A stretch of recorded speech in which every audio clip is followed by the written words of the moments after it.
बच्चों, जैसे परीक्षा में जो प्रश्न पूछे जाते हैं सामान्यतः हम देखते नहीं हैं कि मान लीजिए दो रेखाओं के बीच की दूरी पूछ रहा है और दोनों रेखाएं प्रतिच्छेदी है और दोनों रेखाएं असमानांतर है और आप उसमें उनके बीच की दूरी निकाल रहे हो, जबकि प्रतिच्छेदी रेखाओं के बीच की दूरी 0 है।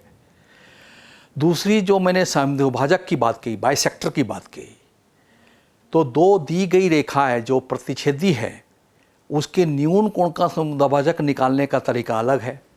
हमें देखना पड़ेगा कि वो उस जो समद्विभाजक जो उत्तर आया है उसका किसी एक रेखा, दी गई रेखा में से बनाया गया कोण 45 डिग्री से कम होना चाहिए, तभी वो न्यून कोण का समद्विभाजक होगा।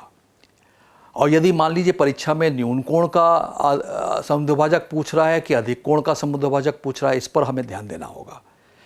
और अधिक कोण का पूछ रहा होगा तो निश्चित रूप से जो उत्तर आया है आपका, तो कोई भी दो रेखा जो दी है उनके बीच का कोण निकालेंगे, वो ये 45 डिग्री से ज़्यादा आता है तो वो अधिक कोण का समद्विभाजक होगा।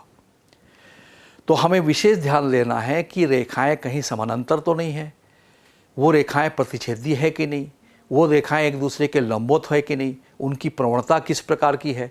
प्रवणताओं में भी गलती करते हैं हम कि यदि हम x को ट्रांसफ़र कर देते हैं, पक्षांतर कर देते हैं, तो वो ऋण के जगह धन कर देते हैं। तो प्रवणताओं को सही ढंग से निकालें, तभी हम सवाल को सक्सेसफुली बना पाएंगे। प्रश्नावली के सभी सवालों को, डिफरेंट सवालों को आप बनाने की कोशिश करिए, निश्चित रूप से आपको सफलता मिलेगी।